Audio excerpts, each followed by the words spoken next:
signal. Okay, here we are again. Hi, Lao. Right. So this podcast, I want to talk about the three treasures. Yep. And let's just say, well, there are three treasures, Jing, Qi, and Shen. Why don't you just begin by going through each one of them and what they mean? Okay. So we'll back up just a bit. So in the beginning, there was Wu Ji. Wu Ji means vast emptiness or vast nothingness. It's a terrible translation for the Western mind because it literally means nothing undifferentiated. It doesn't actually mean there's no thing there. It just means nothing's undifferentiated. So people think nothing is vacuous. That's not it. It's just everything but undifferentiated. And then the Tao passes through or becomes aware of itself or whatever. And then from no thing comes thing and function, which is Tai Chi, which is the yin and the yang. Thing and substance and function. And then from substance and function becomes the three treasures: heaven, man, earth, Jing, Qi, Shen. It's so misunderstood in the West because people say, well, there's heaven, then there's man, and then there's earth. And so these are three distinct veils. No. There's no distinction. It's still not two. It's still one thing that's really no thing. So I'm going to give you the best way to understand Jing, Qi, and Shen. A cup, any cup, you take a cup. The actual physical portion of the cup is the Jing. So if you take a coffee cup, for example, the cup is not what you're touching. That's usually ceramic. So what exactly is the cup? That's the Qi. That's the function.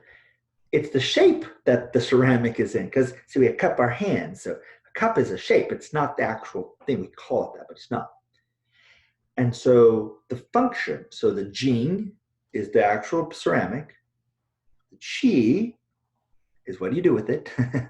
And the Shen is what's not in there, what's empty. Because that's where you're going to pour your coffee or your tea or your soy latte, venti, pumpkins. I don't know how it's crazy what people do today. But that's it. So the cup has a Jing, Qi, and Shen. But what way are you looking at it? And so people are like, and people have said this to me, Lao, when you look into the other side, I'm like, wait, other side? What are you talking about? You know, into the spirit realm. Like, what are you talking about? Where people think the spirit realm is there, and then there's the world of man, and then there's no, that's insanity. That's dualistic, chopped up thinking. There is no spirit world. This is the spirit world. There's no physical world. It's the same word of God. So let's look at the rainforest. The trees are the Jing. The interaction of all the root systems below the earth, the interaction of the trees and the humidity within the canopy, the interaction of the trees with the sun and photosynthesis, all of this is the Qi. The empty space inhabitants that has ozone and certain densities of pressures of light and water and all things which allow lichens and allow bugs and allow fungus and allow all these things to grow, there's your Sen. So which way are you coming at it? So when people say to me, and I got this question, does the sun have a Shen? I'm like, everything has a Shen. They're like, so there's a spirit inside the sun. It's like, because people think physical body, spirit body. And that's Rene Descartes, right? Dualism, the mind and body. No. The actual hydrogen and helium and all the little minor elements that are all, but mostly hydrogen and helium. There's your Jing, the fucking heat, and all of the UVAs and UVBs and all of the radiation. There's your Qi. and how that affects every single thing within our solar system. That affect and its effects is the Shen. Hmm. So when the UVAs hit the Earth, 99% of it gets eaten up by the ozone. The ozone loves to chomp on UVAs. And the shit that doesn't comes down and hits your body, and you get this tan, you're looking like you're on Jersey Shore. It's amazing. Or you get melanoma and you fucking die.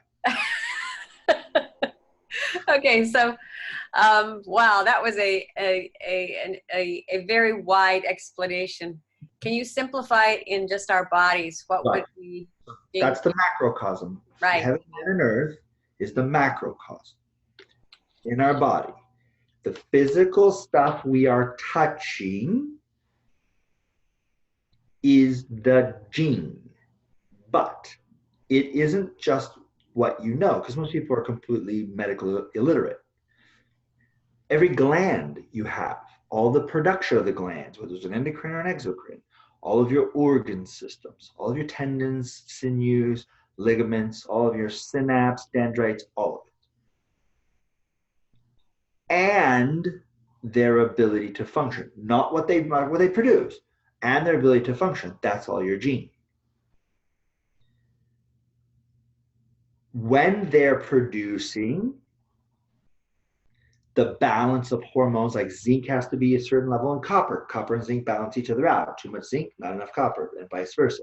Same with sodium, potassium, right? All these things in your body have to be balanced, right? So you have hyperthyroidism and hypos. You want to be right there in that middle way, right? Very Buddha, middle way. And then, you know, and brain chemistry with serotonin in the gut, and people eat shitty, and that's why they have a terrible look at the world, because of serotonin in the gut. And the dopamine receptors and the dopamine and pain receptors and the pain, all of these things are your gene. And so when people say, oh, your gene is low, most people are just like, what does that mean? It simply means hypofunctional or hypoproductive. It's not working at the middle way. You look at any blood test, any oxygen test, whatever, there's a low side and there's a high side, and you want to be in the middle way. So if your gene is low, so for example, let's say you travel a lot, and you know the water content in your body is low because of when you're traveling in an airplane, you get dehydration, you get constipated. Okay, so your gene is going to be low there. Or you're just exhausted, you're like, I'm so worn out, I just need to get some sleep. The gene is low. Now, when they start all working together, they produce a synergy and an energy that is called your chi. So when the thyroid is functioning properly, you assimilate all the food, that assimilated food builds your gene. And that, the more robust you get, the more chi. So chi makes gene makes chi. Chi makes gene makes, and it goes back and forth, the great yin and yang. So where does Shen come in? I'm glad you asked, friend. So Shen is the one that knows you're thinking. It's the one that goes, this doesn't feel right. Shen is the one that is literally saying, hey, I've got to monitor, I'm not getting enough sleep, I'm not getting enough, right? And there's a nuance. Shen understands that nuance. Would you say it's like the observer? It is the observer and observing simultaneously. When we talk about Po Yi Hunter Shen, we'll get more into that. But yes, in this aspect, it is the observer that can observe its own thoughts, that can be in pain, but still give kindness, right? That's not driven by impulse. I can say, no, I'm not going to do that. Right? This is all the Shen. Now, when you're in chronic pain, you're in chronic malaise, you're in chronic low energy, fatigue, whatever, the Shen is going to be burdened. So you would say you have low Shen, or you're going to be burdened because you're literally living off of willpower almost. And you're burdened, and your heart is sad, and you don't feel good. I just want to go home. I just want to be in my bed. I want to be comfy, because the Shen is looking for, succor. It's looking for consolation. But so when they say that the Shen is disturbed. Yes, that's exactly what. And there's even in Chinese medicine, which I did go to, and I got my degree in Chinese medicine. there's an actual Taoism has this syndrome in Chinese medicine called restless organ syndrome, which is where the heart is so disturbed or the heart is so consumed that the Shen has no place to dwell within the body, and therefore it tries to move into the liver, it tries to move into the spleen, and they're like, no, get the hell out of here! Wait, what are you doing? And so it literally causes a lot of what we would think of as psychiatric or emotional disturbances in the person. And so restless organ syndrome is a thing. And they use gamma Dao tone for that generally. But what you find is that the Shen becomes disturbed. So when you've got your mom and you love your kids and your kids are at home and then your kids go off to school and you're like, oh, I miss them, oh, I love them, oh, I worry about them. The Shen is slightly disturbed, but it's not tremendously terrible. But you go to the doctor and they're like, oh, and by the way, you have stage 3 cancer. And you're like, oh. Well, obviously you haven't been feeling good up till then. Nobody goes in, running marathons, oh, I'm just doing great. And all of a sudden you have stage 4 cancer. Generally, that's not the way. Generally, it's been building and building and building and building. And so the more disturbed the gene is, the more disturbed the qi is, it will automatically disturb. Because there's a scripture that says, the mind being still allows the heart to become clear, right? If I take water and I keep it still, it'll become clear. So if the mind becomes still, the heart will become clear and the spirit will be free and abundant. But when the mind becomes fettered or clouded with desire, with troubles, burdens, then the heart begins to fill up with all the emotional tumult and all that, and then the spirit is disturbed. And so this is sort of the way where, Jing, Qi, and Shen are just 3 aspects of the same diamond. So how do you, let's just talk about Jing.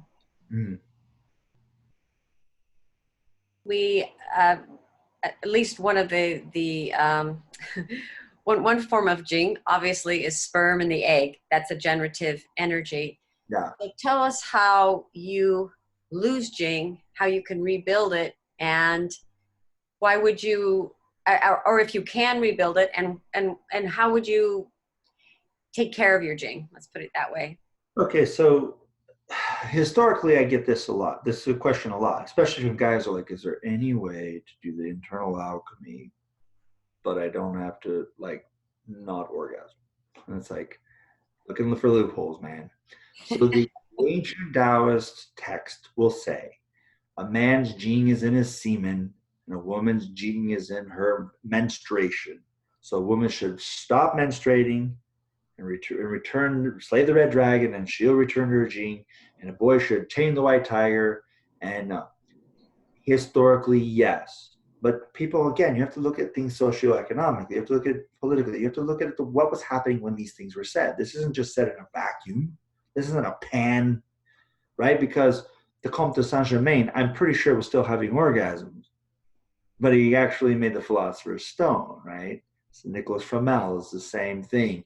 St. Francis of Assisi, maybe he withheld the Jing, maybe. But what about Moses? Moses was knocking Mrs. Moses off. He was. So how are these people achieving the goal? But you've got it. Right? If you lived in a rural Chinese town where Confucianism sort of reigns in the land, so they're very much like the Catholics or whatever, right? They have babies, have lots of babies, because it's a necessity for working on the farm. You got to have the hands, you got all those things.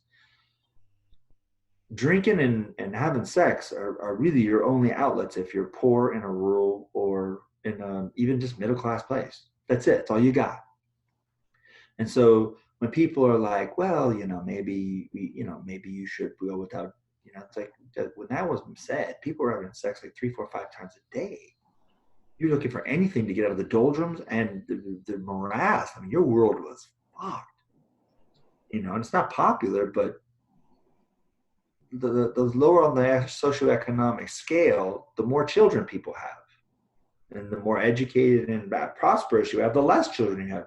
Typically, it's not 100% law, but it's typical. And so the people who are saying, it's like, look, man, if today someone were to say, so I need to have, do not ejaculate, and I'm like, well, first off, you're never going to do that, so stop talking like that. But two, and here's more importantly, today's world, men and women lose more jing through emotional disturbance and not getting their foundations than through ejaculation or menstruation. Facts. You may have a day or two down as a woman after your period, if there's some sort of metabolic thing, but generally a woman who takes care of her foundations. But what are the foundations? Eating often enough, properly enough. This is not a damn fast food box. This is not a damn, I'm not saying you have to eat grass stuffed with dirt and, mushroom caps, but you do need to eat actual food that you actually hopefully prepare would be even good. Don't drink the sodas. Don't eat all the processed carbohydrates and refined sugar. That shit really is bad for you. It cooks you from within. It cooks you, right? Alcohol literally cooks you from the inside. So does refined sugar. Don't do that shit. That's dumb. And so, okay, so eat properly. Drink enough. Hydration. Your body does all of its metabolic processes in a water medium. Drink enough. Most people don't drink enough. They don't understand how much water they lose through perspiration, respiration, and all the other things. Drink enough. How do you know if you've drank enough water? Well, certain things like for example, one of the ways around the bed of your nails, if it gets really dry, if your lips get dry, if your eyes get a little sunken, but the thing is most people are so oblivious to who and what they are. Well done, madam.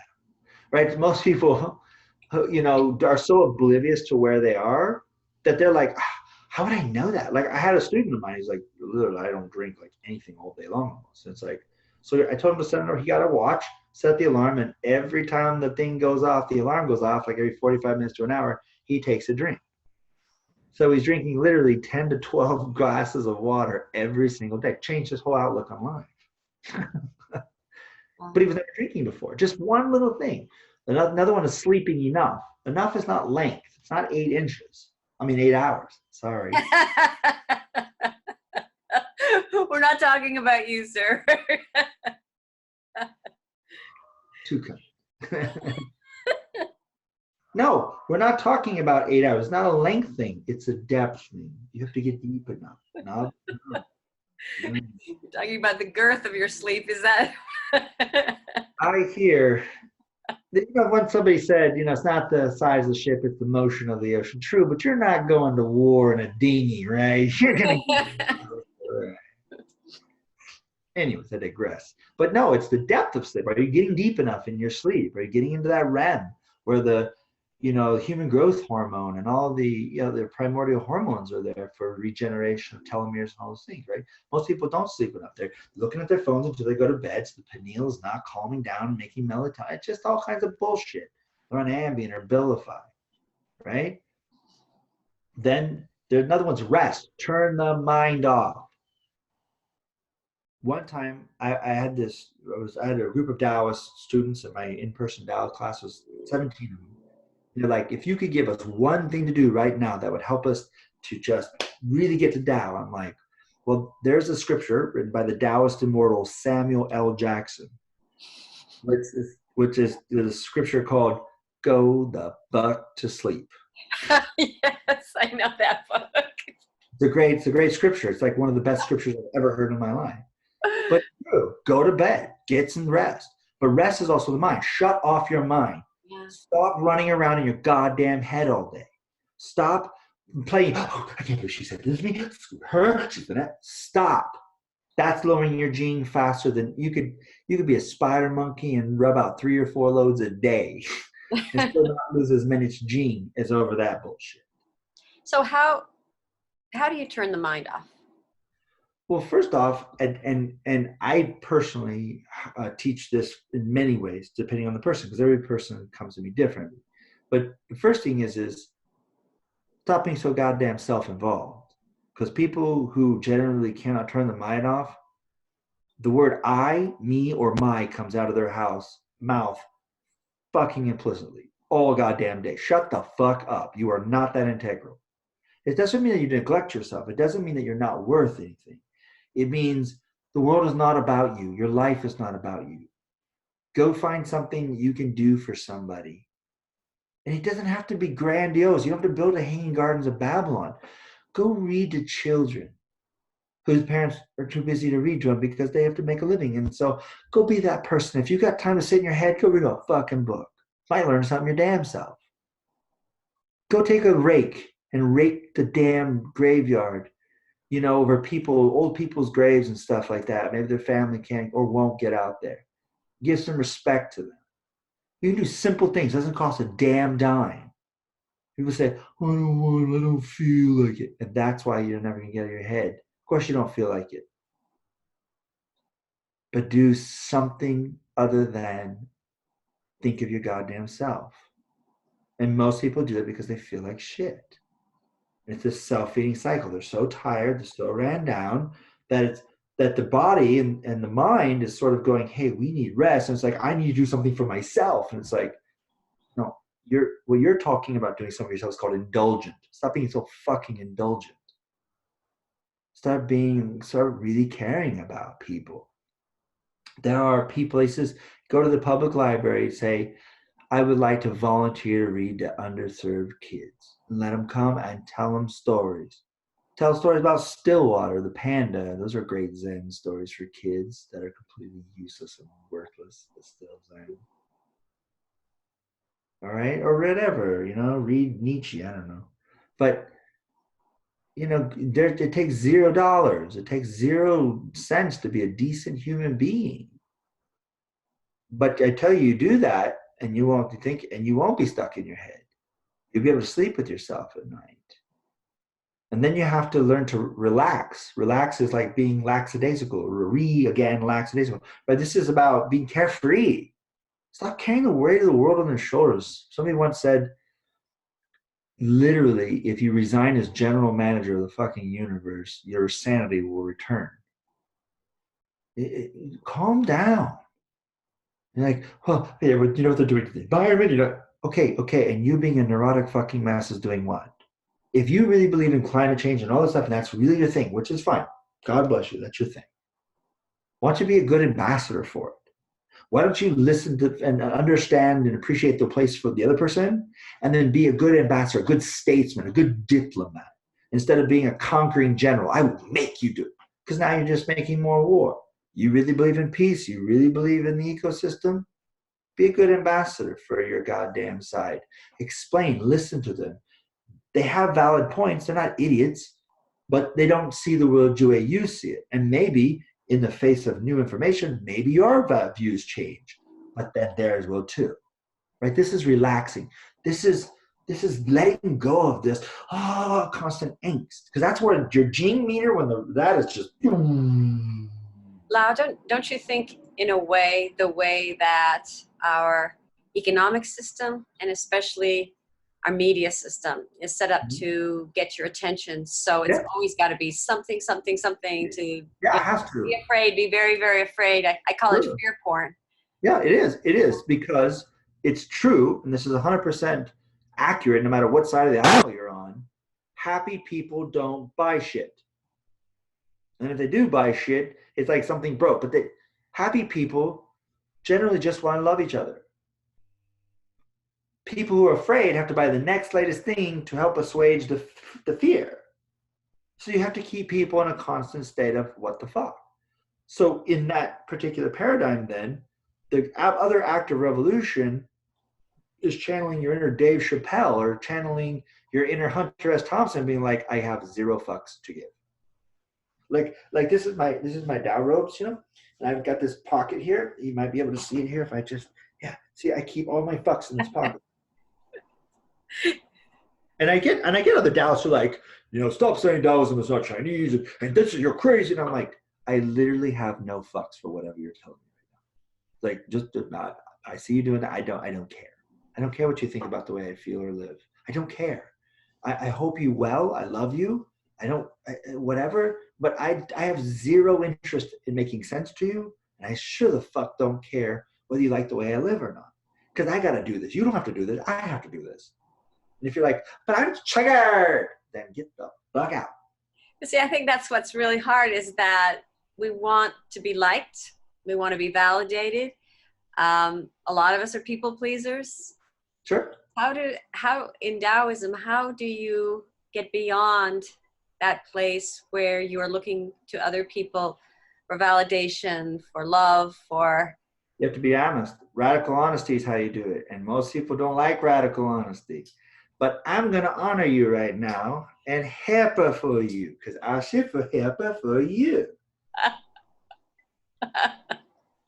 If you want someone to validate and or accept you, you have tipped your hands that you are not valid and you are not acceptable. Because if you were, why would you need somebody to accept you? You don't need to be accepted if you're acceptable. You're already acceptable. So when you say, well, I just want people to like me, it's because you don't like you. So the radical honesty is where you sit down with yourself after, and here's my prescription. This is a Chinese medicine prescription. First, get a great meal. I don't care if it's chicken fried steak or lasagna. I don't give a shit. Have a great meal. Have a glass of wine. Take advantage of yourself. Just get yourself drunk and just do ungodly things that you want to do to yourself. And just have a really good gusto, sexual encounter with yourself. Then go the fuck to sleep. And when you wake up, you're going to see the world in a whole lot better light. And then you want to say, so what's really wrong with me? And have the sincerity. Yeah, this is the thing. You have to be sincere. Most people aren't sincere. They're asking this question, what's wrong with me? Which means they're starting to remember, we talked about the basic assumption. We started everything with basic, what is wrong with me? Then you're saying something is wrong with me. 2 millimeter shift and say, so what's actually wrong with me? Because if you're sincere, then the answer should come to you at some point, at least in passing. It just, maybe there's nothing fucking wrong with you. Have you ever stopped to think for 1 second, the reason why you can't find what's wrong with you is because it doesn't fucking exist? Like you're in a round room trying to pee in the corner. There's nothing wrong with you. People are like, well, I have all these crazy things. Look, I've been a priest and a counselor full-time and a physician for over 10 years in my clinic. You cannot tell me one thing that you think, no, this is crazy. There is no crazy in my world. I've heard all that shit. I could tell you stories and make you be like, whoa, people are fucked up. They're not. They're humans. Mother Teresa, she's a human. She's wonderful. You don't know shit about her sexual proclivities. You don't know shit. Now be like, she's a nun. She doesn't have any. Like balls. She's a human. She's a woman. Kiss my ass. Let's be honest with each other. But the Marquis de Sade was also a human being. So if you fall between Mother Teresa and the Marquis de Sade, you're still human. Stop making problems because, but those people don't like it. This is what Lao Tzu writes in the Tao Te Ching. Care what people think and you'll be their prisoner for life. Right. Well, but to care what other people think, you're again revealing your hand. You don't give a shit what you think. Now, some people are raised that way where you think, well, what I think doesn't matter. My mom and dad always used to say, this is where you have to do that hard work. And you have to go, you're not your mom and dad's kid anymore. You have to literally sometimes kill your mom and dad's child.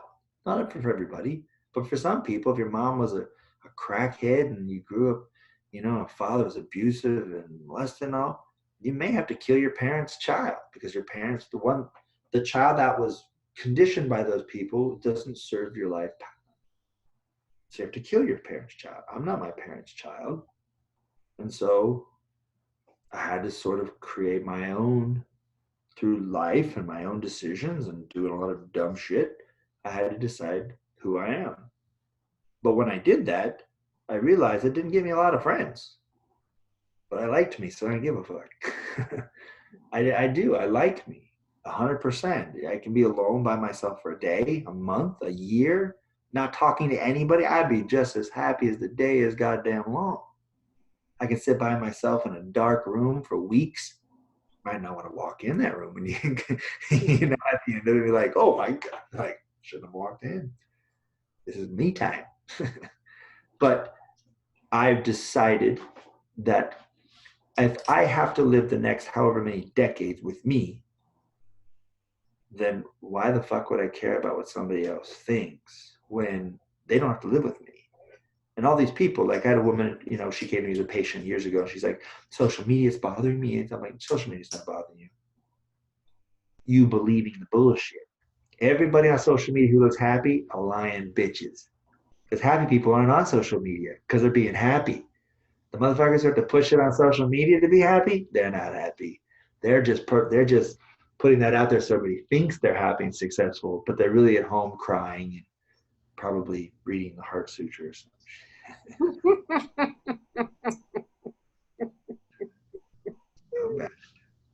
But seriously, happy people don't do that. I wanna say something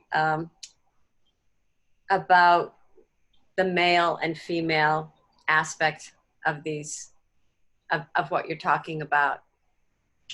I think that I was always really on board with female empowerment because I think that's a great word, and always on board with male empowerment because I think men need to be empowered too.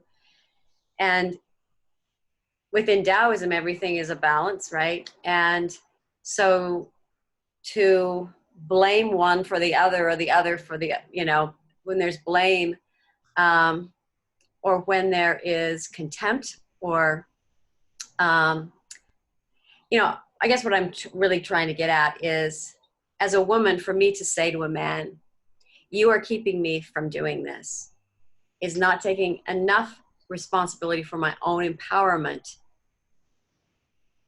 Do you want to speak to that at all? Because sure. It's really one of the things I've been disappointed with my female friends with, when I feel like they become victims instead of empowering themselves to go after what they want. I do not feel men are keeping us from it at this point. Men couldn't keep themselves from shit. You give men way too much credit. Never attribute to malice, which can easily be explained through incompetence and stupidity. No, I'll tell you where. It's because people are following a red herring. It's a ruse. It's a rubes game. It's for the gullible, the gullah calf. There is no imbalance of men oppressing women and vice versa. That doesn't mean human males don't oppress human females. That's not the same. Don't get male and female and penises and vaginas or ones and zeros mixed up. Don't do that. Feminine and masculine are out of balance right now, but not because somebody with a penis is keeping the feminine down. It's because the balance comes in is, what is feminine strength? What does feminine power look like? And nobody knows, because a lot of the girls, and this is the Gloria Steinman area, so we're not going to be our stupid, weak moms who just did what our father said. We're not going to be that stupid femininity. We're not going to be the stupid masculinity trying to keep us down. Or we're not going to be that stupid, dumb masculinity. We're going to be the... Kind of paint yourself into a corner, huh? Because we're not going to be stupid. So we're going to be the third column. We're going to be the not men. So we're the not men. And that's what sort of feminism sort of, in the Gloria Steinman tradition, whatever idea came, is that we're going to be stronger than men and show that women can be strong. It's like, but feminine strength is not the same, doesn't look the same as masculine strength. But nobody's ever really defined. Feminine strength has always been stronger than masculine strength. Right, but it doesn't look like masculine strength. You know exactly, what I mean? But it's pretty damn strong. Of course it is. It has to be. I mean, if you look at all of the medical records about, you know, plagues and freaking natural disaster, women always outsurvive men. Yes. Because A, stupid, but two, we're fragile. We're children. We know it. I have no illusions to that. But the idea is that this is a unisexual strong, and women can do that better than men. It's like, no, that's the dumbest thing in the world, right? For example, you know, in the workforce, men wear suits and all, so women are going to wear pantsuits and all. It's like, why? Why not wear dresses? Whatever you want. I mean, look, yeah, because we're gender. We got to show our male. It's like, stop buying the fucking premise. If somebody says you're not a real business person because you've got breasts, and you actually address that, bully on you. What the fuck is shame on you? That's the dumbest premise in the world. If I work in a corporation and they're breasts, I am happy. That is strength. I am strong with that. But I don't want them to be masculine strength. I don't want them to show me that they can be just as tough as me. I don't want them to be tough as me. I want them to be tough like them. But nobody has actually defined that very well, that women can go, oh, because everybody wants to be the arbiter of what feminine empowerment and strength looks like. Like for me, I'll tell you what feminine strength looks like for me.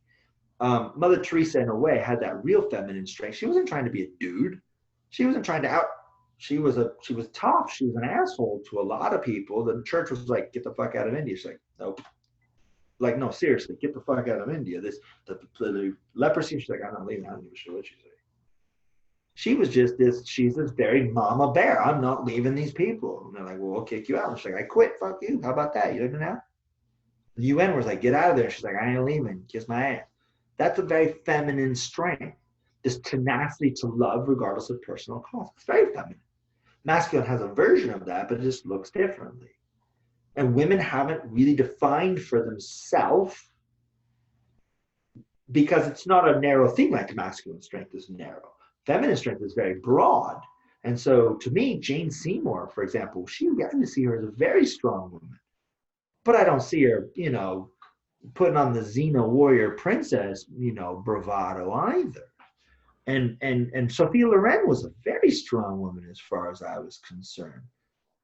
And someone like Katharine Hepburn, which is very, Yeah, but she was still classically feminine. Exactly. Yeah. But you don't see that today. And I'm not putting Angelina Jolie down like in Tomb Raider and all, but Tomb Raider is a dude with boobs doing dude with boob things, and she doesn't want to wear a little dress, and it's like, you can wear the things and you could do the Tomb Raider thing. That's great, but you can wear a dress too.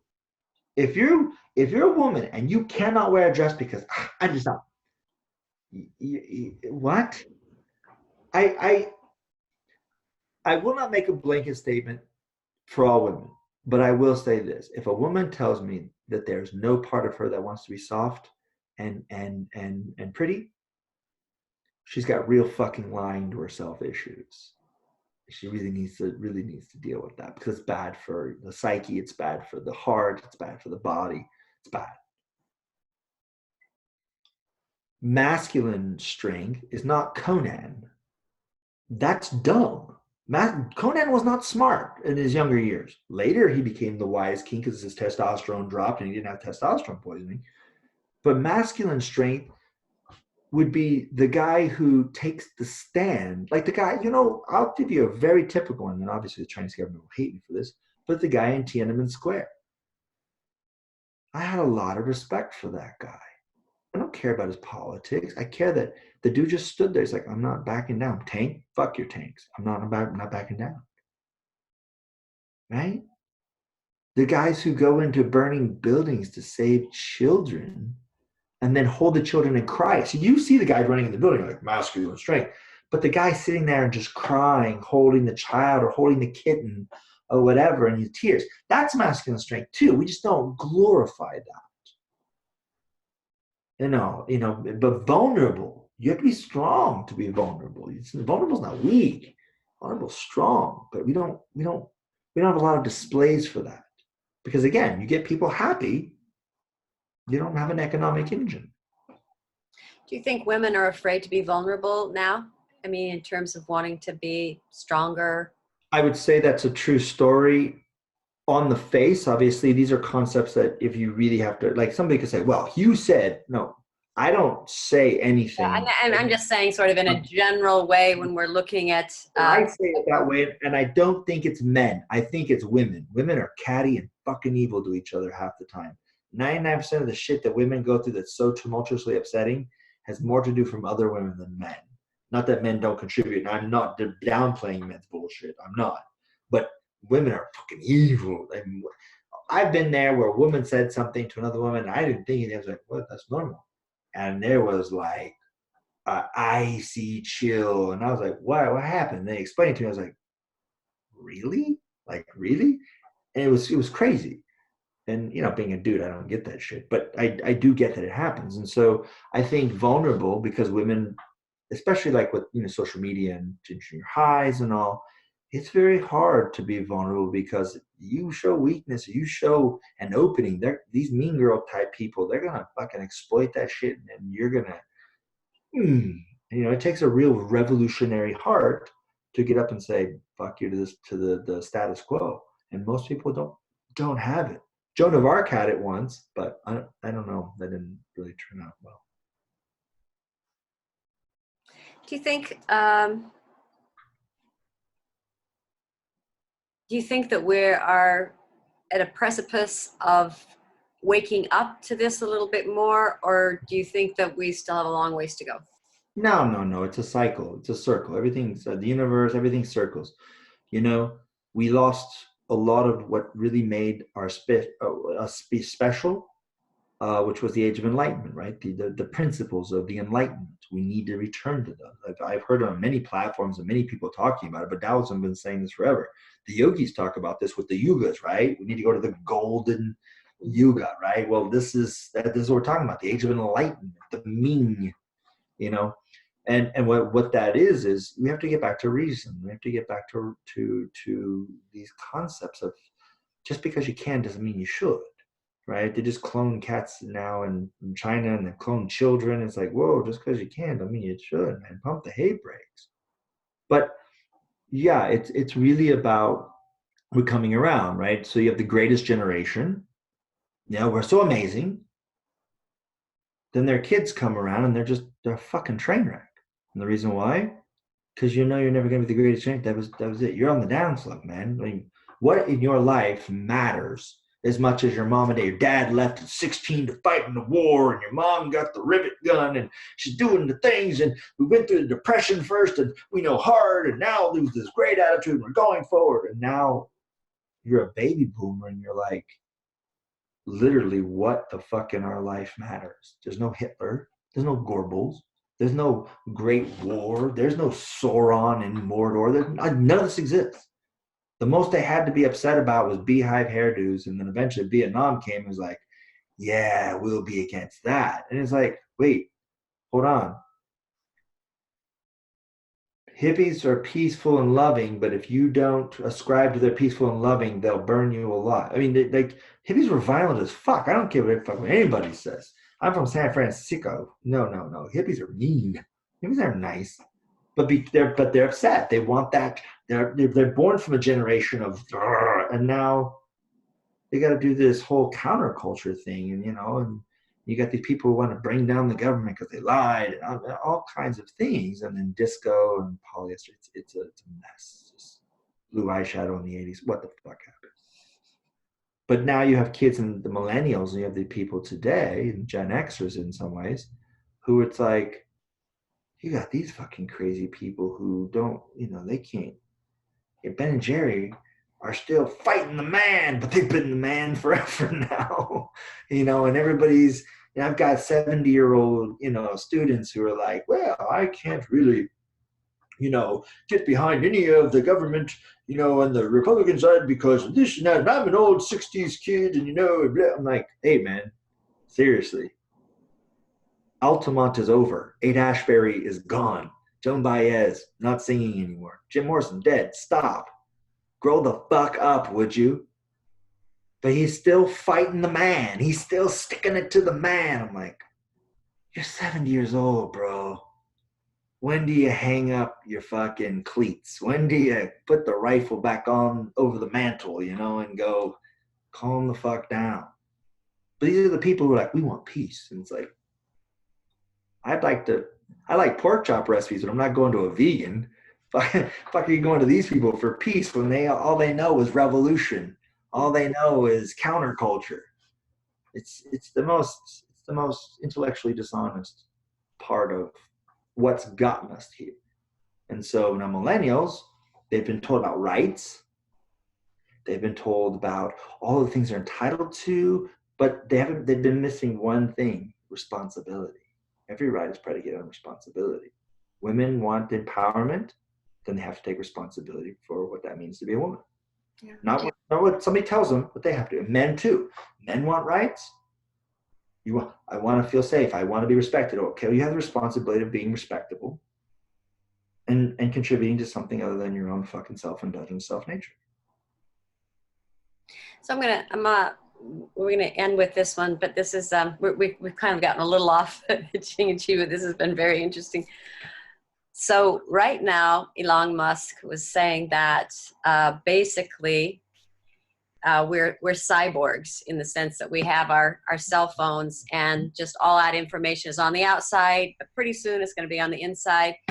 From a Taoist perspective, that it's pretty, when we talk about nature and being natural, we've got some things to decide. When you said earlier, just because you can do it, is it, should you do it?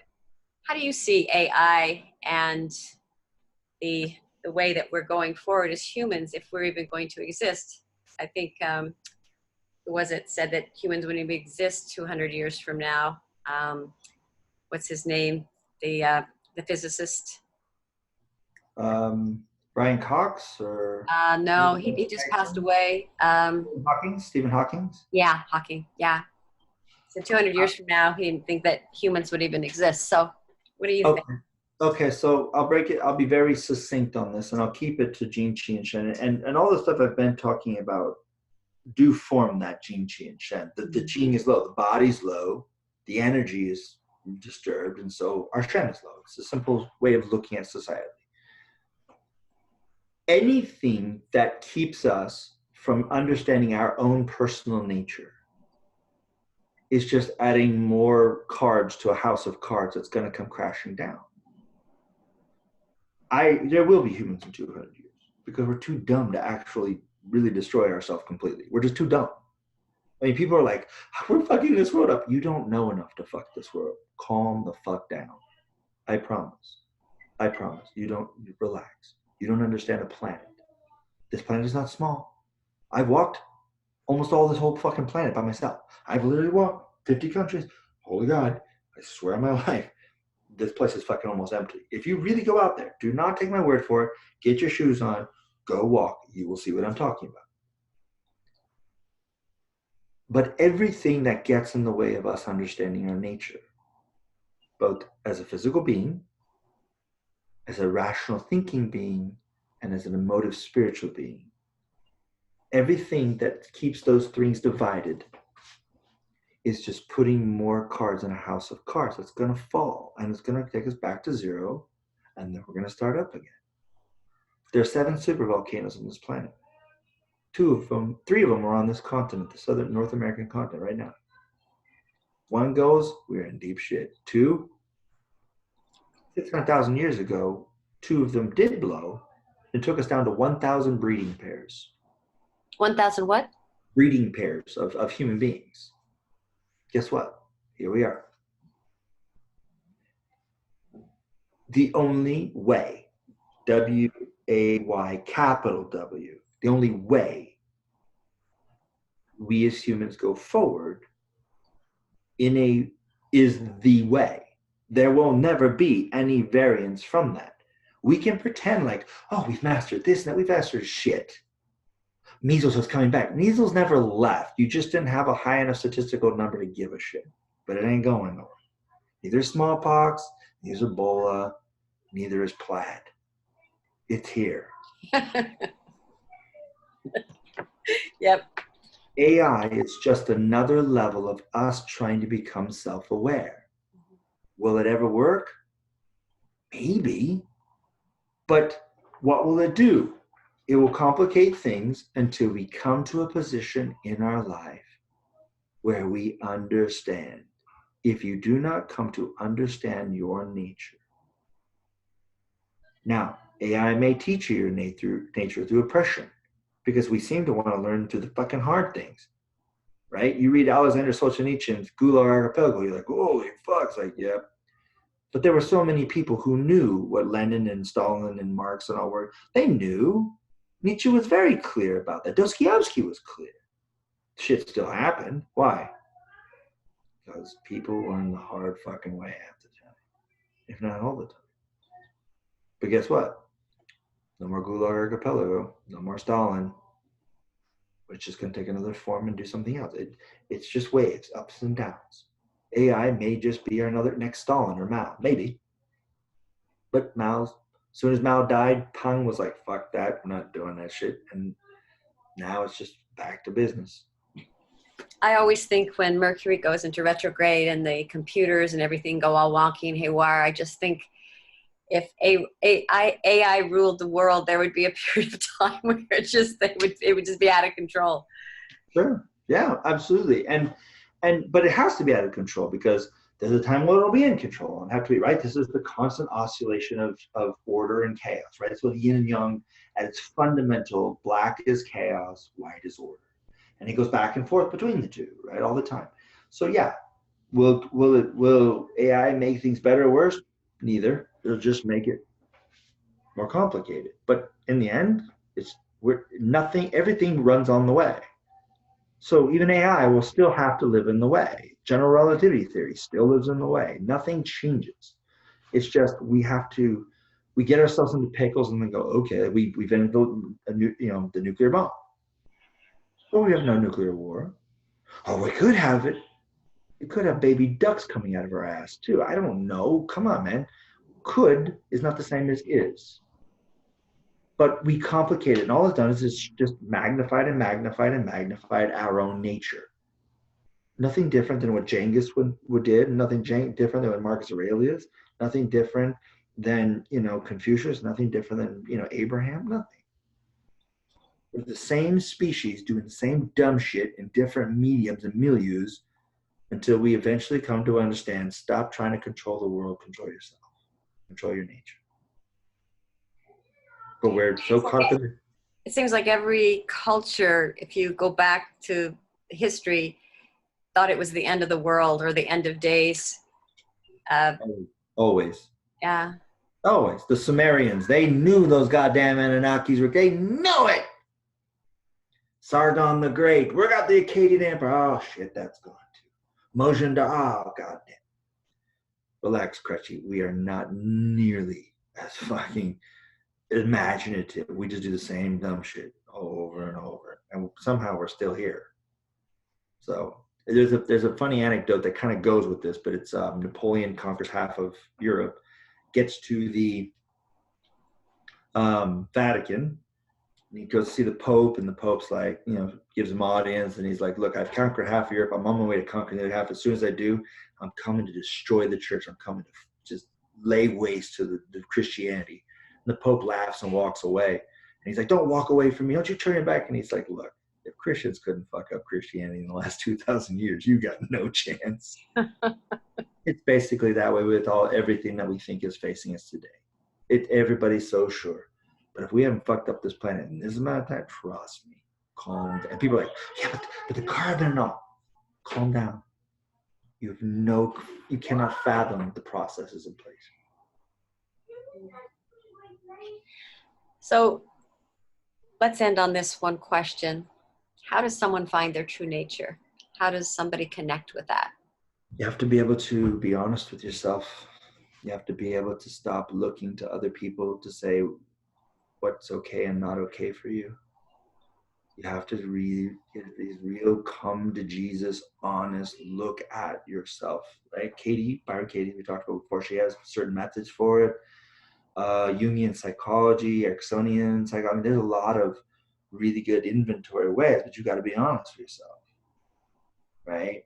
And you got to be honest about the decisions that you made that brought you there. Yes, there are circumstances and environments, but you still made decisions. Decisions mold destiny. And so you have to be honest with yourself, and you have to sit to yourself, and you have to take this side that you really love and this side you don't love. And you have to do some marriage counseling between the bitches. And you're going to have to be like, look, you two fucking need to work this out because the kids are getting their life fucked up because of this. And you got to make that, you got to be Oprah. That's it. Oprah's the answer. Oprah's always the answer. Be Oprah. You got We'll end it on Oprah's the answer. Oprah's the answer. Thank you, Patrick. Thank you so much. Mwah. Thank you. All right.